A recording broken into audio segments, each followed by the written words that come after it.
오늘 말씀 우리 보도록 하겠습니다. 데살로니가전서 1장 1절 말씀 보겠습니다. 데살로니가전서 1장 1절 말씀.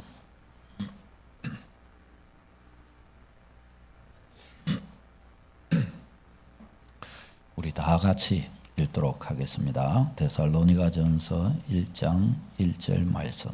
다 같이요. 시작.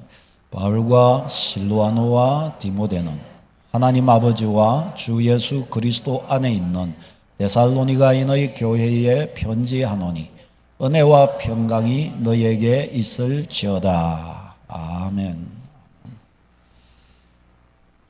오늘 말씀은 데살로니가에 복음이 전해지기까지라는 제목으로 말씀을 전하겠습니다.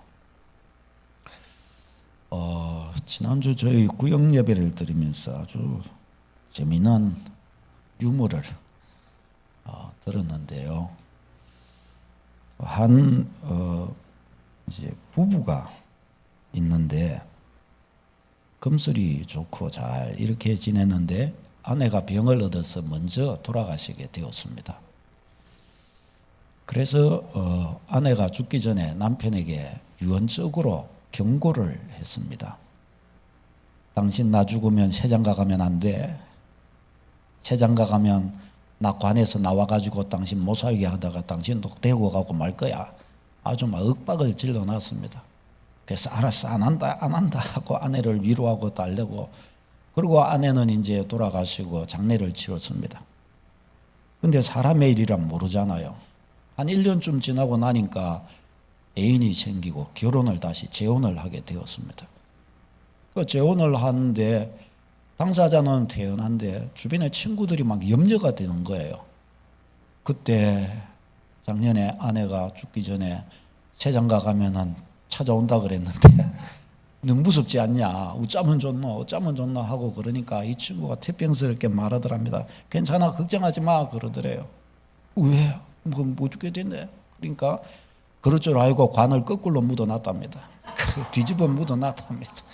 그래서 아무리 뚜껑 열고 나와도 땅 파고 들어가는 거기 때문에 걱정하지 말라고 그러더랍니다. 구역 예배에는 재미있는 것들이 있습니다. 아멘. 네. 건강하셔야 됩니다. 관 거꾸로 묻는 수가 있습니다. 우리 4월 달에 성경 퀴즈 대회가 있는데 이 데살로니가 전후서 말씀을 보잖아요. 지금 많은 분들이 이제 읽고 있으신데, 그래서 이 퀴즈 대회 도움도 되고 또 우리가 성경을 알아가기 위해서 퀴즈 대회를 하는 것이니까 또 이 말씀들을 보면서 데살로니가서를 읽는데 도움이 되시기를 바랍니다. 이 바울 서신, 이 데살로니가 전후서가 바울 서신이거든요. 바울 서신. 이 바울 서신을 볼 때에 우리가 꼭 기억해야 될 것이 있습니다. 그게 뭔가 하면 먼저는 이 바울 서신은 사도행전과 같이 읽는 것이 중요합니다. 바울 서신은 사도행전과 같이 보아야 합니다. 바울 사도는 3번에 걸쳐서 전도 여행을 다녔습니다. 1차, 2차, 3차에 걸쳐서. 1차는 주 47년에서 49년 2년 동안 전도 여행, 선교 여행이 이루어졌고, 2차는 대략 3년 정도, 3차는 정확하지는 않지만 대략 거의 5년 정도에 걸쳐서 선교 여행이 이렇게 진행되었습니다. 바울 서신에 나와 있는 모든 교회는 바울의 이 3차에 걸친 전도 여행을 통해서 개척된 교회들이었습니다. 이 바울의 이 3번의 이 전도 여행의 내용이 어디에 나오느냐? 이게 사도행전에 나옵니다. 사도행전에. 오늘 우리가 보게 되는 이 데살로니가 교회가 언제 개척이 되었느냐? 바울 사도 2차 전도 여행 때 개척이 된 교회입니다. 그러니까 이 데살로니가 교회가 개척된 곳을 알려주고 있는 성경이 이 사도행전 17장입니다. 사도행전 17장에 보면 데살로니가 교회가 어떻게 개척이 되었는가를 우리에게 알려줍니다. 15장, 16장으로 지나가면서 이 데살로니가 교회가 개척되기 위해 바울 사도가 어떤 과정을 겪어서 이렇게 왔는가, 그것을 우리에게 알려줍니다. 그러니까 우리가 이 바울 서신들을 이렇게 읽을 때에는 사도행전과 함께 같이 이렇게 맞추어 가지고 데살로니가서를 읽으려고 하면은 예를 들어서 사도행전 16장, 17장 이런 식으로 이렇게 이걸 연관을 지어서 읽어보면 이 데살로니가 교회가 이렇게 해서 개척이 되었구나, 그것을 알고서 볼 수가 있단 말이죠. 그것을 알고 보는 것과 모르고 보는 것은 너무나 큰 차이가 있습니다. 그래서 바울 서신을 읽을 때에는 사도행전을 보는 것이 참 중요합니다. 오늘은 이 데살로니가 교회가 개척되기까지의 이 상황들, 내용들을 좀 살펴보도록 하겠습니다. 이 데살로니가 교회는 바울의 2차 선교 여행을 통해서 개척이 되었습니다. 바울 사도의 2차 선교 여행이 어디에서 이루어졌느냐? 여기가 한국입니다. 한국. 그다음에 저기가 이스라엘입니다. 그렇죠? 그리고 바울의 3차의 3번에 걸친 전도 여행 지역이 저기입니다. 그러니까 이스라엘 땅이 저기에 있고 옆에 그 작은 이렇게 표시되어 있는 바다가 지중해입니다. 지중해. 저기가 지금 이스라엘 땅과 바울의 전도 지역, 이것을 좀 더 가까이 보면 지금 오늘도 우리가 튀르키예, 터키 땅에 지진이 있었잖아요. 그 지진 있는 곳이 된 이스라엘 땅이 밑에 있죠. 그 위에 튀르키예하고 동그라미 해놓았죠. 저 땅에서 지진이 있었어요. 지진. 예. 지진 일어난 곳이 저기예요. 지금 이스라엘 땅이 저기에 있죠. 그 위에 저기 표시된 길게 저게 아라비아판하고 저쪽에 아나톨리아판 이 저 사이에 경계 지역에서 지진이 저렇게 일어났습니다. 경계 지역에서 저 지진이 일어났는데 우리가 본 바울 사도의 선교했던 지역이 어디냐? 저 튀르키예 땅이라고 표시되어 있는 저 지역들이에요. 저 지역과 또 넘어서 지역들입니다. 우리가 오늘 이제 볼 곳이 바로 저곳입니다. 예, 저기가 지진이 일어난 곳이죠. 앞에서 보았던 지진이 일어난 곳입니다. 1번이라고 표시된 저곳이 안디옥 교회입니다. 최초의 이방인 교회, 안디옥 교회. 저 안디옥 교회 저기에서 바울 사도가 최초의 이방인 선교사로 저기서 파송이 되게 됩니다. 2차 선교 여행이 어떻게 진행이 되느냐? 저기서 파송이 되어 가지고 저렇게 2번 쪽으로 저렇게 나아가게 됩니다. 수리아 길리기아 땅을 지나서 드베로 가게 되고 드베에서 저기서 이제 루스드라로 나아가게 됩니다. 이 루스드라를 진행해서 저기 위로 멋있죠? 저 위로 이렇게 진행을 해가지고 무시아로 이렇게 들어가게 됩니다. 무시가 아니고 무시아입니다. 무시아에서 이 드로아가 바로 아래 저 5번 지역인데 저 드로아에서 마게도냐 땅으로 6번 저 노란 표시가 된 저 윗지방 저곳이 마게도냐, 넓은 마게도냐 땅입니다. 저 마게도냐 땅으로 들어가게 되고 저 마게도냐 땅의 첫 성이 어디냐? 빌립보 교회입니다. 빌립보 교회. 여기는 표시가 안 돼 있는데 빌립보 교회입니다. 그리고 그 다음에 두 번째가 데살로니가 교회입니다. 저기 데살로니가 교회도 마게도냐 땅에 있습니다. 마게도냐 땅에. 그리고 그 아래쪽으로 이렇게 내려오면은 아덴이라고 성경에 나온 아테네가 있고, 그리고 9번 지역이 바로 아가야 지역의 고린도 교회입니다. 고린도 교회. 바울 사도가 이 고린도에서 저 데살로니가 이 교회를 향해서 쓴 편지가 이제 데살로니가 전후서입니다. 고린도에서 데살로니가를 향해서 이렇게 편지를 쓴 것입니다.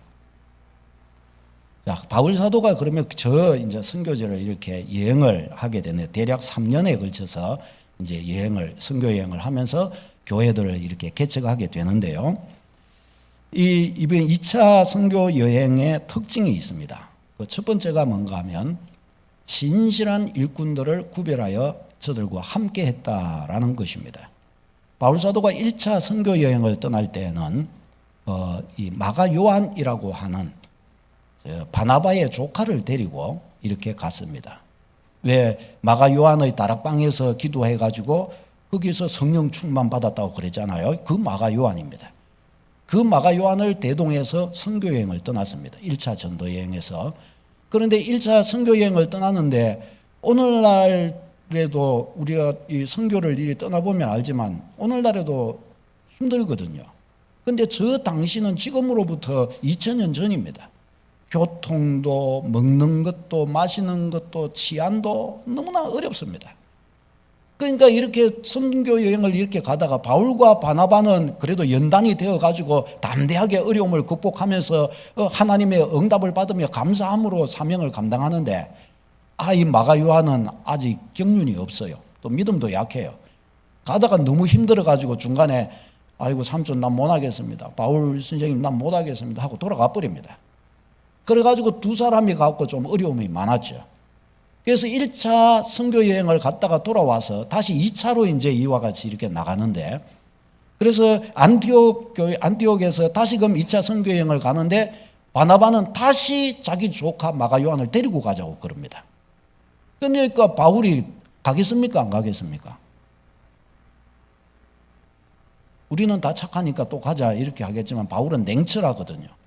근데 냉철하니까 1차 때 가가지고 겁먹어가지고 다시 돌아온 애를 또 데리고 간단 말이야. 가다가 또 나 안 되겠습니다. 또 가겠습니다. 그러면 어떡할 건데?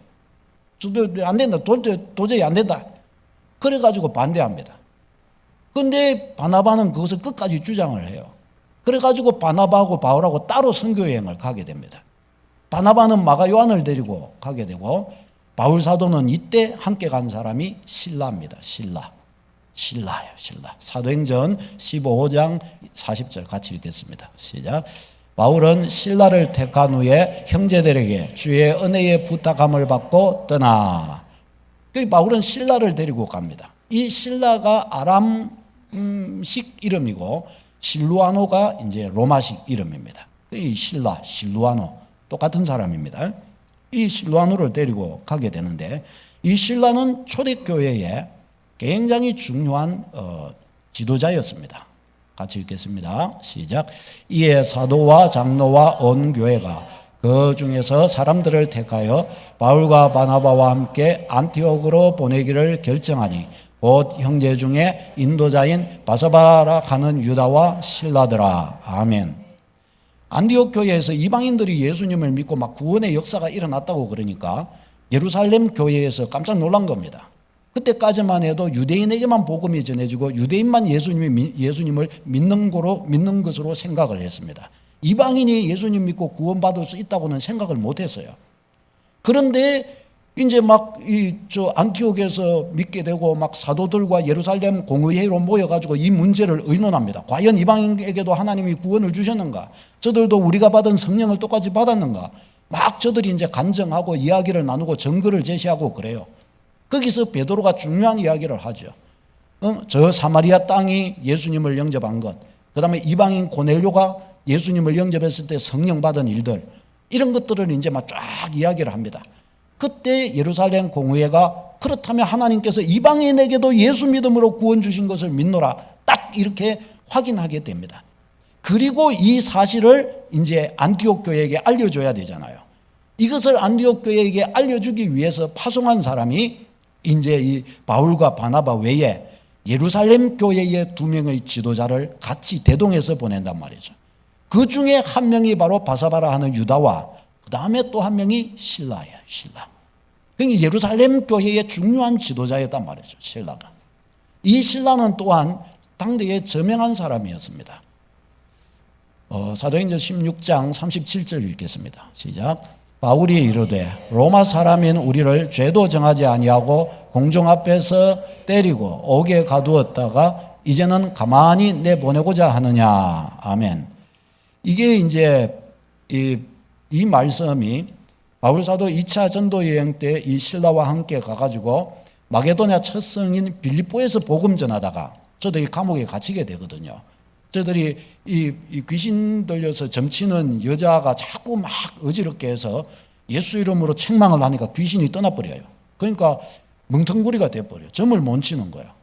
그자 그 여종을 통해서 이 돈을 벌던 주인이 이 바울 얘들 때문에 이 귀신 떠나고 그래서 멍텅구리 돼가지고 이거 이 점도 못 친다. 이거 책임지라. 이래갖고 고소를 한 거예요.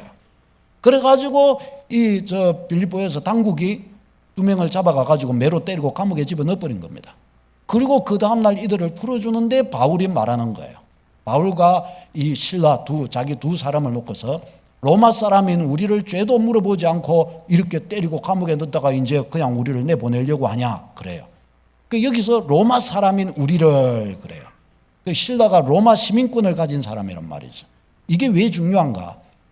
왜 과거에 일전에 우리도 6.25 지나고 이럴 때 막 미국 시민권을 가지면 굉장한 거였잖아요. 근데 당대의 로마 시민권은 그거와 또 비교가 되지 않아요. 로마 제국이 얼마나 큽니까? 전 유럽을 장악하고 있고 이랬는데 로마 시민은 몇 퍼센트 되지도 않아요, 실제로. 근데 저 로마 시민권을 가지고 있으면 로마 제국 어디를 가든지 아무도 함부로 건드리지를 못해요. 어떤 죄를 지었다 할지라도 공정한 정당한 재판을 받기 전까지는 죄인 취급을 할 수가 없어요. 그런데 바울과 실라가 로마 시민권을 가지고 있는데 저들이 로마 시민인 줄도 모르고 저들의 재판을 해가지고 죄를 정하고 나서야 뭐 형벌을 정해서 감옥에 가고 해야 되는데 그런 것도 없이 때려가지고 그냥 감옥에 갖다 집어넣어버린 거예요. 이 고소한 사람 말만 듣고. 그러니까 이제 이 두 사람을 내보내려고 하니까 이제 딱 버티고 선 거예요. 우리 로마 시민이다. 딱 그런 거예요. 이게 대단한 인권세거든요. 그러니까 저 빌립보의 이 당국자들이 깜짝 놀란 거예요. 이러다가 자기들 목 날아가게 생긴 거예요. 그래가지고 와서 막 빌어요. 잘못했다고. 그리고 제발 우리 성에서 좀 나가주십시오 하고 부탁을 합니다. 그래가지고 바울과 이제 실라가 하면서 막 목에 힘주면서 이제 빌립보에서 나오게 돼요. 이게 되는데 그 바울 사도가 2차 전도 여행을 가면서 실라를 데리고 간 중요한 이유 중에 하나가 그가 가진 로마 시민권 때문입니다. 왜냐하면 그 치안도 어렵고 어려운 그곳에서 로마 시민권이 있으면 어느 누구도 함부로 하지 못하거든요. 그러니까 복음을 전하는데 아주 이게 유익하게 쓰일 수가 있어요.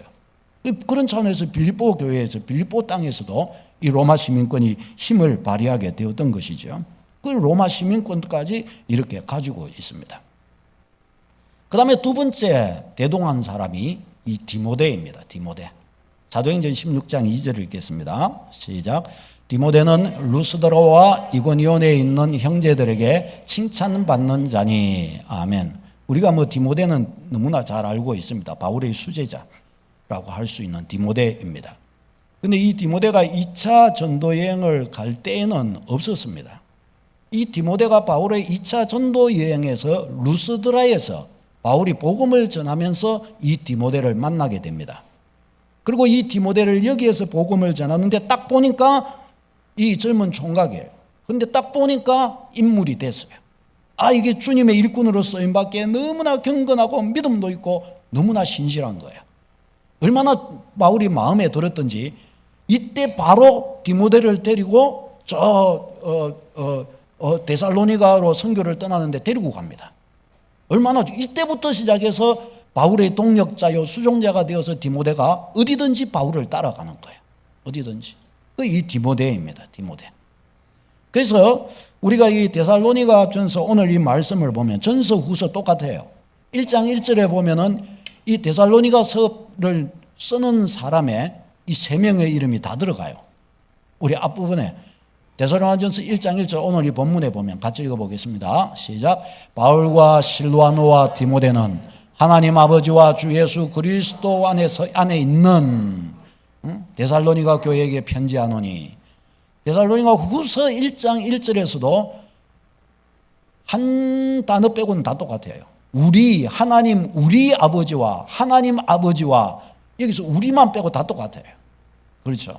그 실라의 이름 바울과 실라와 디모데의 이름이 같이 들어가 있는 것을 볼 수 있습니다. 그만큼 귀히 여기고 귀한 믿음의 동력자들이었다라는 것이죠.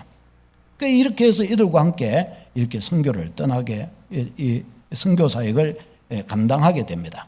특별히 저 이제 데살로니가 지역에서 교회를 개척할 때에 이렇게 실라와 디모데의 도움이 아주 컸다 하는 것을 우리가 알 수 있습니다. 사랑하는 여러분, 이 바울 사도가 이 믿음의 2차 선교 사역을 감당해 나가면서 교회들이 개척될 때 이 교회들은 장차 오고 오는 교회들의 중요한 모판이 되는 교회들이 됩니다. 하나님의 나라를 위해 굉장히 귀하게 쓰임받게 돼요. 그 일을 함에 있어서 중요한 일꾼으로 이 실라와 디모데가 바울의 동역자가 되어서 그렇게 쓰임받게 됩니다. 사랑하는 여러분, 참 하나님의 신실한 일꾼이 되어 주인을 기쁘시게 할 수 있는 것은 그것은 일꾼의 영광입니다. 영광. 일꾼이요. 어떤 일꾼들이 많이 있어요. 그 중에서 어떤 일꾼들은 주인이 언제나 데리고 다니면서 같이 일하고 싶은 일꾼이 있어요. 어떤 일꾼들은요, 주인이 아이고 자는 안 왔으면 좋겠다. 아이고 쟤는 안 했으면 좋겠다. 어떤 일꾼은 그런 사람이 있어요. 종을 이렇게 집에 가정에 종이 있어도 우리는 없지만 종이 이렇게 있어도 어떤 종은 주인의 마음에 쏙 드는 아들 같은 종이 있어요. 어떤 종은 막 골머리가 아파요. 걔가 뭘 손만 댔다 그러면 다 때리 부수고 일 시켜 놓으면 다 일 엉망진창으로 만들어 놓는 거예요. 문제를 만드는 종이 또 있단 말이죠. 그러면 주인한테 그거는 주인의 뼈가 썩게 만드는 겁니다. 어디 갖다 버리지도 못하고 말이죠. 그 신실한 종, 주인의 마음을 너무나 잘 알고 주인이 한마디만 딱 하면 거기에 마음에 쏙 들도록 두 번 손대지 않도록 잘 깔끔하게 감당하는 일꾼, 이 한 사람의 일꾼이 얼마나 귀한지 몰라요.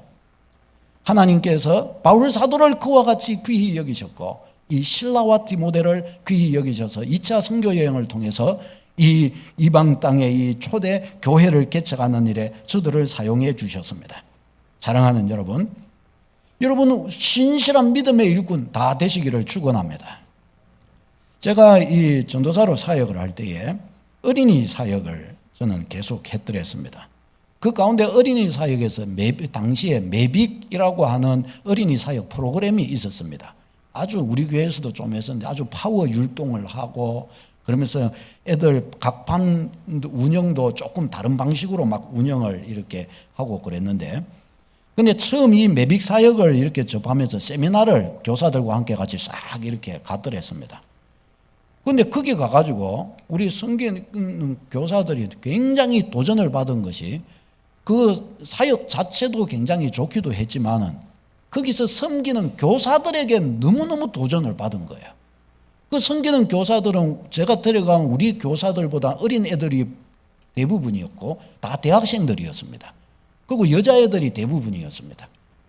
그런데 이 애들이 얼마나 잘 섬기는지, 자기 반 한 명, 교회학교 자기 반 하나에 적으면 50명, 그냥 좀 한다 그러면 한 120명, 한 반이, 자기 한 반이 그 젊은 대학생이 그렇게 자기 반을 운영을 하는 거예요.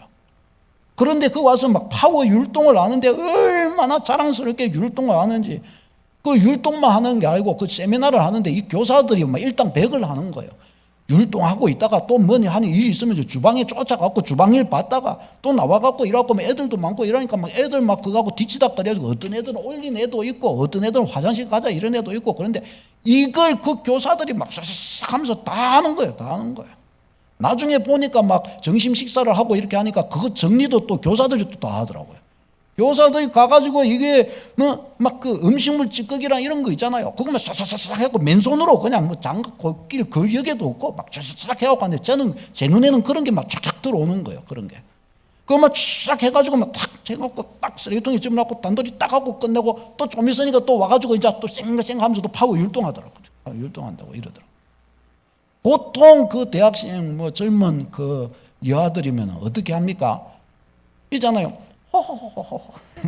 어머 형제 그러면 돼요 하면서 돌다리 하나 끊으면서 어머 이거 다리 빠질 것 같다. 어머 형제 내 손 좀 잡아줘요. 저같이 시골 사람들은 어머 형제 손 좀 잡아라, 차라 뛰라 그렇게 이야기할 거죠. 그런데 뭐 그럴 거잖아요. 또 뭐 음식물 찌꺼기나 뭐라도 티 하나 먹으면 엄마 나한테 이 음식물 찌꺼기가 묻었네. 엄마 이거 어떻게 해? 막 이러고 좀 막 더러운 거 좀 치우려고 이렇게 하면 엄마 나는 이런 더러운 거 손 못 대는데 하면서 말이죠. 그러면서 이리 갖고 보통 그러잖아요. 그렇게 하잖아요. 그런데 얘들은 뭐 그 젊은 애들이 완전히 아줌마처럼 쫙쫙쫙쫙 하고 그 어떤 것도 끄리낌이 없이 쫙쫙쫙 해갖고 막 손으로 그냥 음식물 찌꺼기 막 해갖고 차차차 탁 아마 바퀴벌레 확 지나가도 탁 때려잡아 버릴 거예요. 팍 때려잡아 버릴 거예요. 뭐 두려움이 없어요. 두려움이 없어. 그래갖고 막 탁 해갖고 막 탁 집어넣고 그러죠. 단도리에서 딱 끝장을 내버리는 거예요. 아 이거 이렇게 하니까요. 저희 교사들이 저는 아무 말도 안 했는데 교사들이 도전을 엄청 받은 거예요. 와, 저 어린 것들이 쟤들이 왜 어찌 저리 잘하지? 너무 도전을 받은 거예요. 그러니까 막 그 세미나를 갔다가 왔는데 우리 교사들이 눈빛이 다 바뀌어버린 거예요. 야, 인생 내가 이전에 잘못 살았다. 아마 그리 생각했는 모양이에요. 하는데 그때부터 해가지고 얘들도 똑같이 하는 거예요. 똑같이 막 청소하는데 뭐 다 막 아이고 이러던 애들이 막 샥샥하고 샥샥 하고 막 타다닥 끝내버리는 거예요. 막 화장실 부엌이든지 다 이렇게 얘들이 다 하는 거예요. 그래가지고 오자마자 얘들이 토요 모임 하자는 거예요. 토요 모임. 그래가지고 그때는 토요일 날 학교 다녔거든요.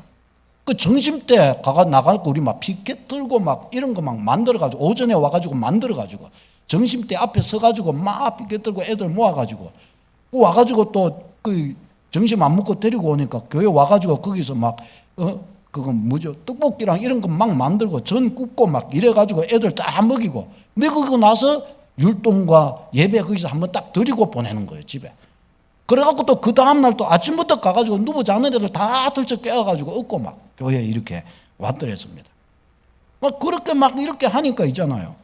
어떤 새로운 일을 하든지 어떤 다른 어떤 일들을 벌이든지 하는데도 하나도 부담이 안 되는 거예요. 부담이. 왜요? 얘들은 뭐 한 수 앞서서 하니까 한 수 앞서. 그래요. 그건 제가 할게요. 끝나버리는 거예요. 아유 괜찮겠나? 괜찮다는 거예요. 괜찮아요.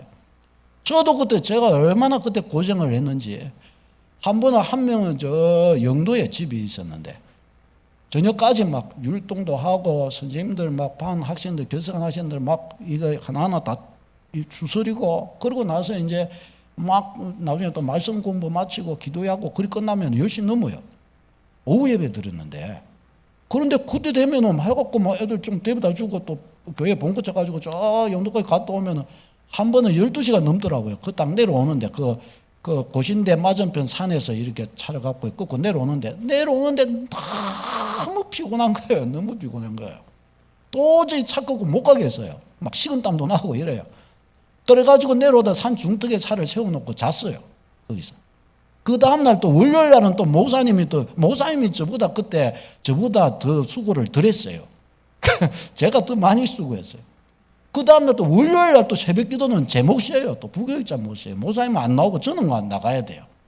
그래가지고 새벽 기도 가야 되는데 도저히 못 가겠어서 거기서 자다가 새벽에 시간 맞춰놓고 새벽에 일어나가지고 가고 바로 새벽 기도 인도하고 제가 그래 놨으니 저희 아내를 만나도 전화를 제가 할 수가 있어야죠. 목이 아파가지고 전화를 못 하겠어요. 그 정도예요. 그 정도. 제가 죽는 줄 알았습니다. 그래가지고 그렇게 해가지고 갔는데 그런데 얼마나 은혜로운지 아주 함께 같이 막 하는데 물불을 가리지 않으니까 사역의 고됨은 뭐 저리 가라고 전혀 부담스럽지가 않은 거예요. 서로가 서로를 책임지고 서로가 서로의 짐을 지고 함께 같이 막 하니까 어떤 일도 두려워하지를 않는 거예요. 부담 없이 막 쫙 그냥 감당을 해버리는 거예요. 얼마나 그래가지고 저희도 막 많은 간증들을 가졌더랬지요. 사랑하는 여러분, 신실한 일꾼이 되어 섬겨갈 때 아주 놀라운 즐거움과 재미가 있어요. 지체들이 함께 같이 마음이 맞아요. 눈빛만 봐도 알 수 있잖아. 눈빛만 봐도 딱 보게 되는 거예요. 눈빛만 봐도 탁 보고 뭐 그냥 하면은 형제요 탁 하고 같이 그냥 하는데 얼마나 신나고 재밌는지 몰라요. 하나님께서도 이렇게 절격 하나님을 찾고 절격 하나님을 기쁘시게 하고자 한 마음으로 섬길 때 그 일꾼을 하나님이 얼마나 기뻐하시는지 몰라요. 성경에 보면 대표적으로 하나님께서 가장 기뻐하셨던 사람 다윗이에요. 다윗. 같이 읽겠습니다. 시작. 내가 이새의 아들 다윗을 만나니 내 마음에 맞는 사람이라 내 뜻을 다 이루리라 하시더니. 아멘. 하나님께서 다윗을 만나는데 내 마음에 맞는 사람이라 그렇게 표현하십니다. 하나님 마음에 쏙 들었다는 거예요. 야, 이새의 아들 다윗, 너 내 마음 쏙 든다. 나중에요, 다윗이 죽고 나서 다윗의 그 자손들을 쭉 내려가면서 북이스라엘 남유다로 갈라졌을 때 남유다는 다윗 자손으로 한개 왕조 다윗의 자손들이 이 남유다 망할 때까지 다 왕위를 이어봤습니다. 근데 그 다윗의 자손들이 왕위를 이어봤는데 제대로 정치 못하고 제대로 왕 못하고 못된 짓 많이 한 왕들이 있었을까요? 없었을까요? 많이 있었습니다. 그래요. 많이 있었어요. 그런데 그때마다 하나님이 주신 말씀이 뭐였는가 하면 너 한 명만 생각할 거면 내가 너 한 방에 벌써 날아갔다. 그런데 하나님이 이렇게 말씀하시는 거예요. 19장 34절 시작. 내가 나와 나의 종 다윗을 위하여 이 성을 보호하여 구원하리라. 20장 6절 시작. 내가 나를 위하고 또 내 종 다윗을 위함으로 이 성을 보호하리라. 아멘. 열왕기서를 읽어가다 보면 이런 내용들이 종종 나옵니다. 다윗은 죽고 없어요. 그런데 하나님께서 다윗을 추억하시면서 내가 내 종 다윗을 생각해서 너 살려주겠다. 내가 내 종 다윗을 생각해서 이 전쟁 이기게 해주겠다. 너를 보호해 주겠다. 하나님이 내내 그렇게 말씀하십니다. 얼마나 다윗이 마음에 들었고, 다윗은 이 땅 가운데에서 사라졌지만은 천국 갔지만은 하나님은 그와 같은 그 다윗을 늘 마음에 품고 계시는 거예요. 내 종 다윗, 내 종 다윗, 나와의 우정을 함께 가져갔던 다윗, 내가 다윗하고 이렇게 기뻤고 이렇게 우정을 나눴고 다윗하고 내가 이렇게 행복했지. 내가 다윗에게 약속한 바가 있었지. 이 나라 영원토록 내가 보존해 준다 그랬지. 내가 다윗 때문에 너 살려주겠다. 네 다윗 자손이라는 거 기뻐하고 감사해라. 하나님이 그렇게 하신 거예요. 이 다윗에게 하나님 그렇게 하신 거예요. 사랑하는 여러분, 신실한 일꾼 되는 게 얼마나 중요한지 몰라요. 바울 사도가 두 번째 선교 여행을 다니면서 이 신실한 실라와 디모데와 함께해요. 그 다음에 이 두 번째 선교 여행의 중요한 특징 중에 성령의 인도하심이었어요. 성령의 인도하심. 성령의 인도하심이 상당히 두드러지게 나타나는 것을 볼 수 있습니다. 먼저 바울 사도가 이 루스드라에서 그의 생각은 아시아로 이렇게 가고자 했습니다. 그런데 못 갔어요. 같이 읽겠습니다. 시작. 성령이 아시아에서 말씀을 전하지 못하게 하시거늘 그들이 부르기아와 갈라디아 땅으로 다녀가. 아멘. 여기에서 아시아는 우리 아시아 지역이 아니고 저 중앙아시아 지역을 말합니다. 저쪽에 소아시아, 이 지중해 연안에 있는 소아시아입니다. 여기 보면은 여기 있죠. 저기가 안티옥 교회 1번 안티옥이죠. 저기에서 2번 저쪽에 이제 이 땅으로 가면 루스드라입니다. 저 루스드라에서 바울 사도가 원래의 계획은 저기 소아시아로, 저기가 소아시아 지역입니다. 에베소 교회가 있는 소아시아. 저 소아시아 땅으로 가려고 했단 말이죠. 그런데 저기로 못 가게 됐어요. 저 길이 막혔다는 것입니다. 그래서 저기로 못 가고 그러면 어디로 갔느냐?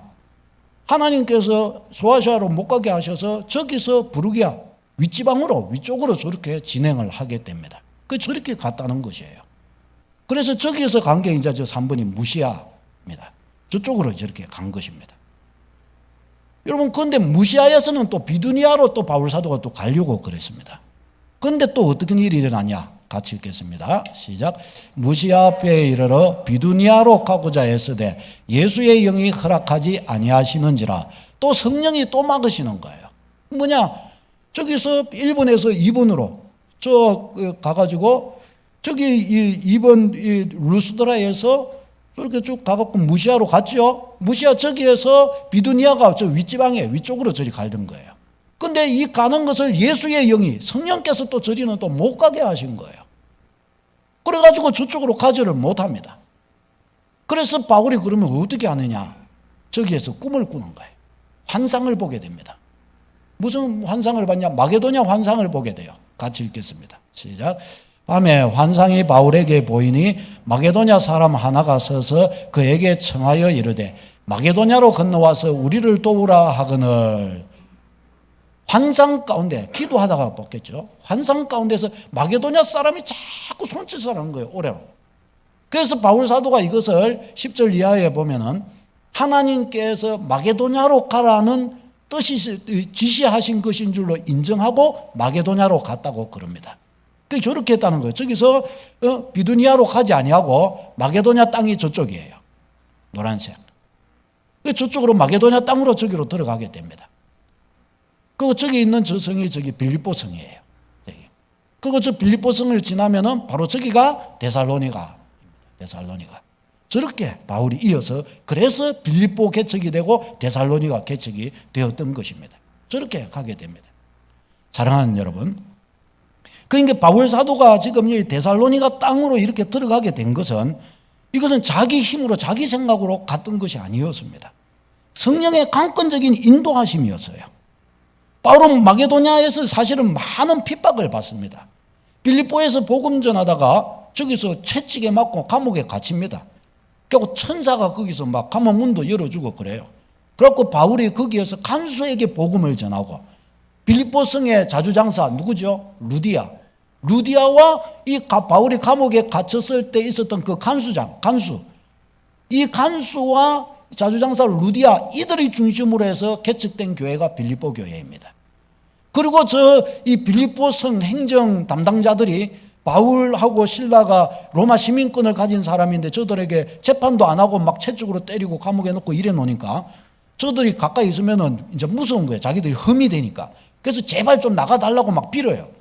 그래서 이들이 저기서 나와가지고 이제 이렇게 가는 곳이 데살로니가 땅으로 이제 이렇게 가게 된 겁니다. 그리고 데살로니가 이제 교회가 개척되게 되는 것이죠. 사랑하는 여러분, 여기서 우리는 한 가지 질문을 해볼 수 있습니다. 성령께서 저 소아시아 지역에 계시록 7교회, 저희 소아시아입니다. 저 소아시아 7교회, 루스드라에서 소아시아에 복음 전하러 가려고 그랬는데 그것도 못 가게 하셨고, 윗지방으로 비두니아로 가려고 해도 그것도 못 가게 하셨어요.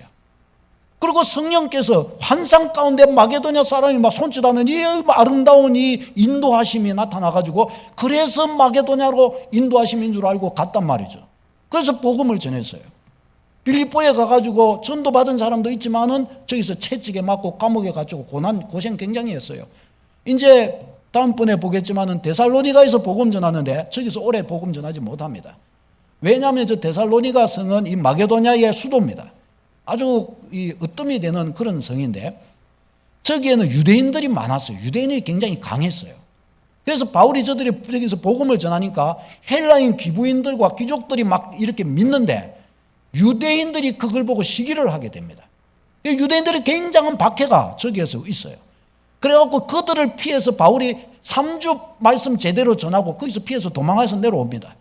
거기서 어디가 베레아로 가는 거예요. 베레아에서 복음 전하니까 데살로니가 있는 유대인들이 베레아까지 쫓아가고 바울을 괴롭힙니다. 그 굉장히 저기서 바울이 핍박을 받게 된단 말이에요. 그 핍박 속에서 데살로니가 교회가 개척되었던 것입니다. 자, 그러면 성령의 인도하심이면 순적해야 됩니까? 순적하지 않아도 되는 겁니까? 상식적으로 성령이 인도하시는 것이면 순적합니까? 안 순적합니까? 순적하리라고 생각이 들죠. 그런데 성령의 인도하심은요, 편하냐 어렵냐 그런 방식으로 성령이 인도하시는 게 아니라는 사실을 우리는 알아야 됩니다. 어떤 일을 이렇게 하는데 일이 어렵고 장애가 생기고 그러면 이거 성령 인도 잘못 받은가? 그렇게 생각할 수 있어요. 성령 인도 받으면 그게 편안한 길일 수도 있어요. 그러나 성령 인도의 핵심은 편안하냐 편하지 않느냐 순적하냐 아니냐 거기에 달린 게 아니에요.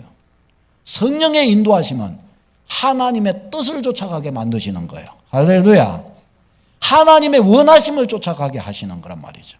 왜 마게도냐로 손짓하느냐? 하나님이 그걸 원하시는 거예요. 하나님이.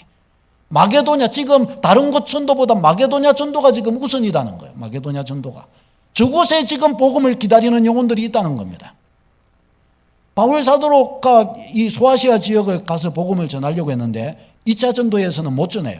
그런데 저걸 언제 전하냐? 3차 전도 여행에서 전하게 됩니다. 나중에 3차 전도 여행을 끝나고 나서 보니까 어떤 일이 있는가 하면 저 소아시아 지역은 시간이 많이 필요했던 거예요.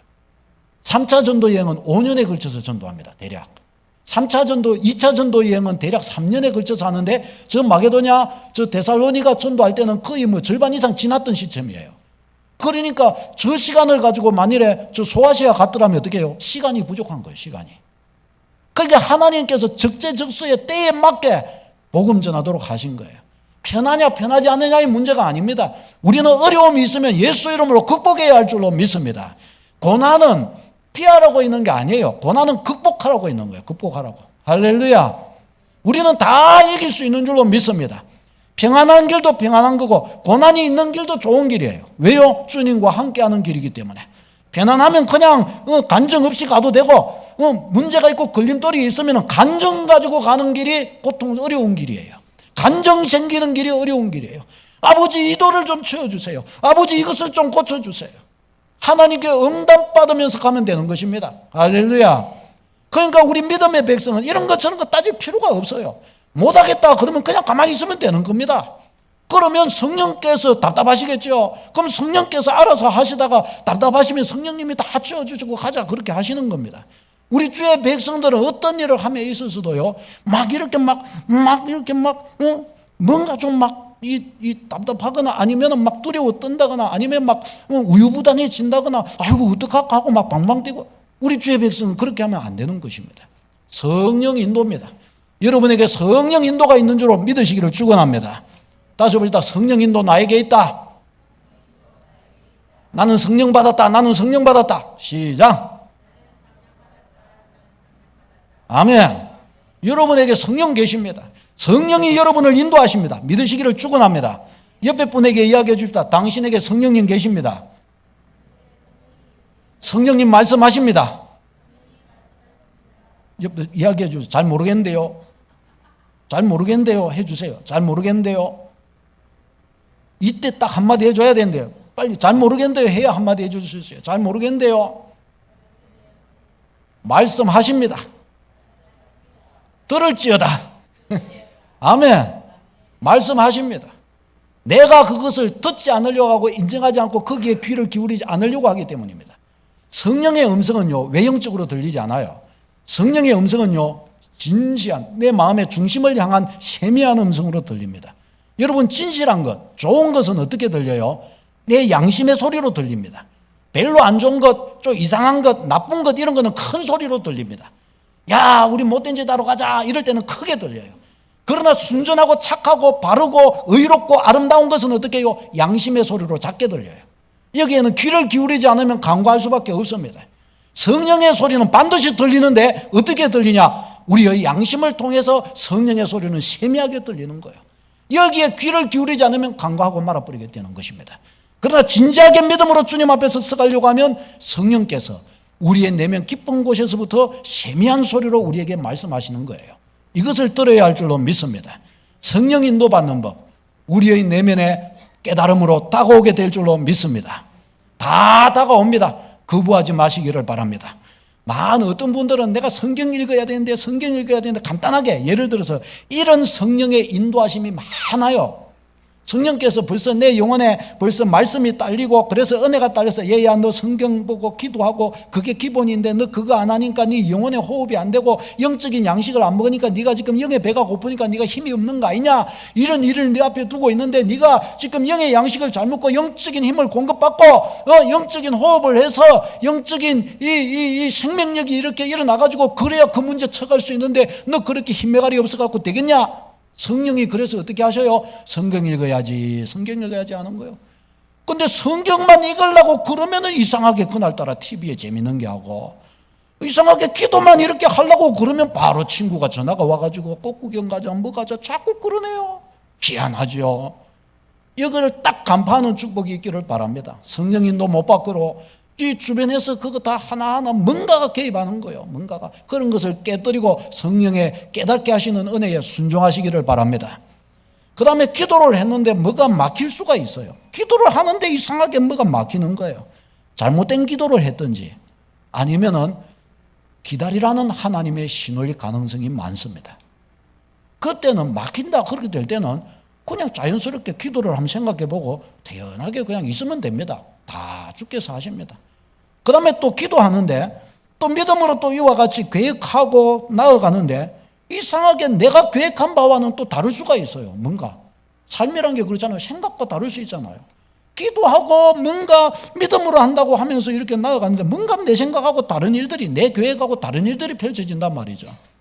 여러분, 그와 같이 되었을 때는 두려워하거나 낙심하거나 할 필요가 없어요.